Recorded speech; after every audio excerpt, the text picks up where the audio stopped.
British pop sensation Charli XCX has released the official soundtrack for Wuthering Heights, after teasing us with singles such as House featuring John Cale, Chains of Love and Wall of Sound. And what the film lacks in emotional storytelling, Charli makes up for in these 12 tracks that accompany the film. Charli has been in the industry for over a decade now, but the biggest moment in her career so far came in 2024 with the iconic Brat and its several remix albums. This catapulted Charli and the world of hyperpop to new stardom. She became a household name. However, last year she touched on the fact that she was finding creating music hard after the unexpected success of Brat, saying that the album after Brat would probably end up being a flop, and debating whether she would continue music at all. She has since rejected the pressure to make another album as critically acclaimed as Brat, saying she isn't going to make another album like Brat in her entire career. She struggled to find how to move on from Brat sonically and creatively. Then this project came along. Director Emerald Fennell asked for one song, Charli created an album, with it being a complete 180 from the sound of Brat. Wuthering Heights is daring, jarring and brutalist compared to the last album, Brat. I will briefly mention the film, so if you haven't seen it and don't want to spoil it for yourself, then maybe come back to this video at a later point. The album feels very aligned to the aura of the film, with more industrial gothic sounds sounding like a more matured version of her debut album True Romance. This soundtrack is a child of Charli's never-ending layered creativity. She is known to move on from ideas and sounds quite quickly, so this being more gothic and string heavy is unsurprising. Charli isn't known to do the same thing twice, so on this soundtrack she's using her voice much more as an instrument, rather than another singular layer on top of everything else. Her voice flips between her higher register and lower, with slurred vocals and belting moments, is vocally and instrumentally a feast for the ears. House is an avant-garde gothic opener. It becomes a haunting hymn, opening with a scratched two-note violin, which one of the main producers on this album, Finn Keen, explained that to achieve that scratchy, rough sound, he used a cheap, small violin that he could not play properly to create those one-of-a-kind sounds. The song then goes into more industrial sounds when Charli's witch-like vocals join John Cale's as they sing I Think I'm Gonna Die in This House, and later sees Charli screaming those lyrics over the top of some deep echoing drums. Wall of Sound holds a lush, dramatic soundscape that's made up of multiple violins, violas, cellos and double basses. This is one of the songs that more directly links to the film. It's more dark and dreary, much like the Emerald Fennell film, and it sounds like there's many different things that are going on at once, perhaps sonically signifying the battle Kathy has going on between her head and heart. This track dramatically crescendos at the end in quite a nerve-inducing kind of way. Also, this is not like a super musical opinion, but I just really love the way Charli says desires on this track. She really almost eats the word, and it's just nice to hear. The next track, Dying For You, is slightly similar to Charli's work on How I'm Feeling Now, as well as some songs from Crash, such as I'm Sorry If I Hurt You.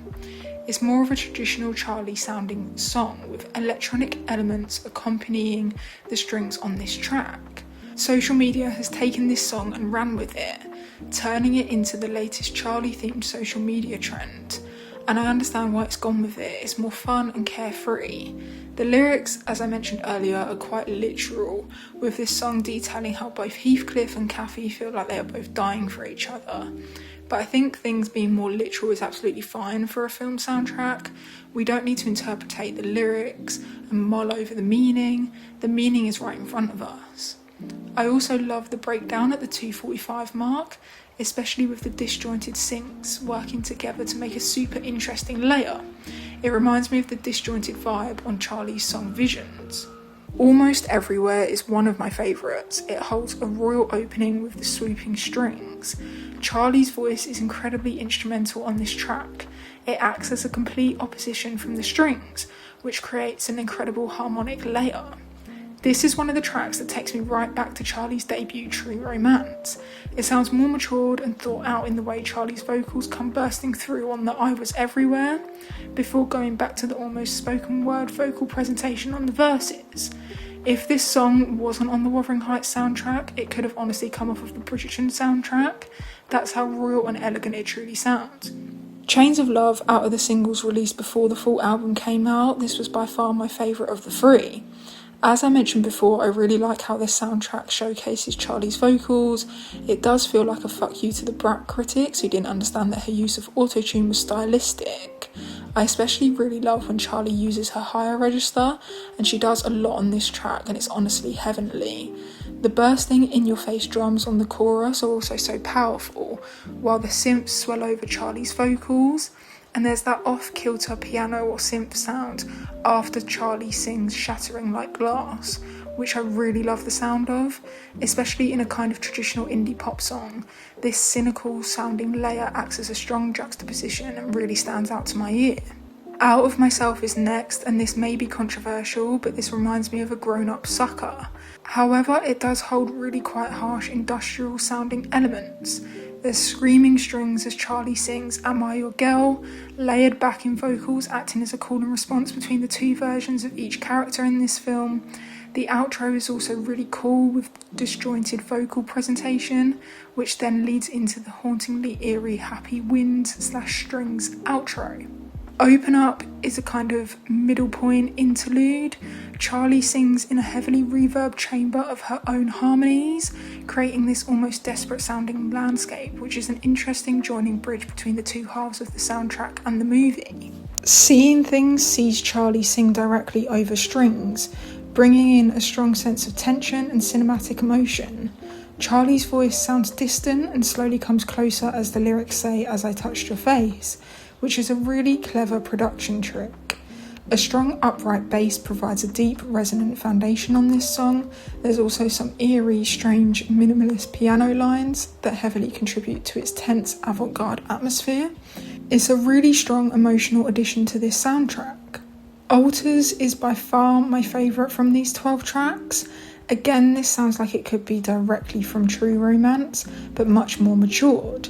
Charli is singing in an off-kilter way, using notes sounding off-pitch in the verses to build the thematic sound. Heavily processed and reverb vocals come in on the chorus as Charli sings One Is Not the Loneliest Number. It's heavily centred around the drum beat that sounds like it could have been made by someone knocking on wood and adding some effects to it. Strings then come in on the second chorus, but they sound electronically manipulated to work in harmony with the sound of Charli's vocals. Eyes of the World featuring Sky Ferreira is the next track. Whenever the pair work together it's great, so I'm not surprised this was another strong contribution to their collaborations. It sounds like a direct continuation from Sky's Nighttime My Time sound. Sky sings You're Gonna Love Me Like I'm Already Dead, and her voice carries a weight that adds depth to the song's exploration of love and perception. Vigorous and throbbing percussion makes up the main production, along with heavy bass.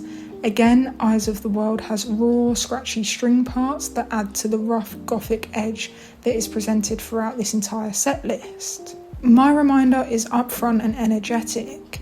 It holds a distorted, gritty synth bass line that runs throughout the track, particularly in the second half, and it really again reminds me of some of Charli's work on Sucker. That quirky, fun pop sound. Even in some ways it sounds like it could have been from her pop star moment with Crash. I just really love how this song sounds bouncy but haunting at the same time, with the creepy, scratching sounds that we became accustomed to on Opening House, before it goes straight back into the club pop moment with the chorus. This one is actually just so fun sonically, and one I keep returning to. Every time I return, I notice different things in the production, which is a sign of a great song. Lastly, we have Funny Mouth, which features a collaboration from Joe Keery, aka Joe, which fans noticed on the song's credits, which then Charli confirmed by saying online is Georgie Baby.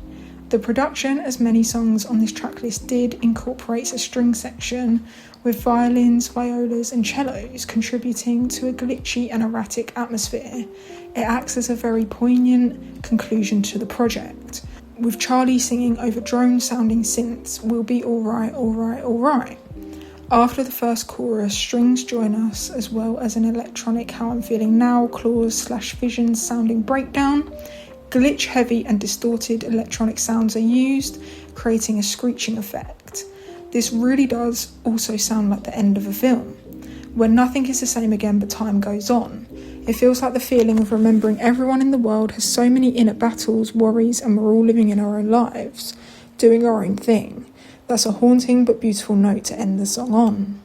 When Charli said after Brat that she wasn't sure if she would ever return to music or how she would go about it, I knew as long as she found the right project, she'd return in great fashion. And that's exactly what she's done with this soundtrack. It's haunting, a complete change from Brat. It highlights Charli's vocals in a gorgeous way, and her vocals play much more of an instrumental sound. I think this will age incredibly well and be a solid contribution to Charli's career and discography. It's royal, attuned and poignant, and despite the film not being one of my favourites, this soundtrack is truly beautiful.